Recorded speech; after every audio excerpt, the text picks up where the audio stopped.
നമസ്കാരം. വൈഖരിയുടെ ചിന്താപ്രഭാതത്തിലേക്ക് ഏവർക്കും സ്വാഗതം. ഒരിക്കൽ ഒരു രാജസദസ്സിലേക്ക് പെട്ടെന്നൊരു രാക്ഷസൻ കയറി വന്നു.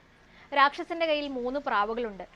എന്നിട്ട് സദസ്യരോടായി പറഞ്ഞു, ഇതിൽ ഏറ്റവും ശ്രേഷ്ഠമായ പ്രാവിനെ കാണിച്ചു തരിക, അല്ലെങ്കിൽ നിങ്ങളെ എല്ലാവരെയും ഞാൻ വിഴുങ്ങിക്കളയുമെന്ന്. നോക്കൂ, ഇത് കേട്ട് പേടിച്ചുപോയി എല്ലാവരും. പക്ഷെ ബുദ്ധിമാനായ ഒരു മന്ത്രി അകത്ത് ചെന്ന് ഒരു ഇരുമ്പു കമ്പി എടുത്തു വന്നു. എന്നിട്ട് രാക്ഷസന്റെ കയ്യിലെ ഒരു പ്രാവിനെ ഇങ്ങെടുത്തു. ശേഷം അതിന്റെ ഒരു ചെവിയിലൂടെ ഇരുമ്പ് കമ്പി പ്രവേശിപ്പിച്ചു. അത് മറു ചെവിയിലൂടെ പുറത്തു വന്നപ്പോൾ ഇതിനെ തിരികെ കൊടുത്തുകൊണ്ട് മന്ത്രി പറഞ്ഞു, ഇത് ഏറ്റവും അധമമായ പ്രാവാണ്. രണ്ടാമതായിട്ടുള്ള പ്രാവിനെയും എടുത്ത് ഇതേ പ്രവൃത്തി ആവർത്തിച്ചു. ആ കമ്പി പുറത്തു വന്നത് നാവിലൂടെയാണ്.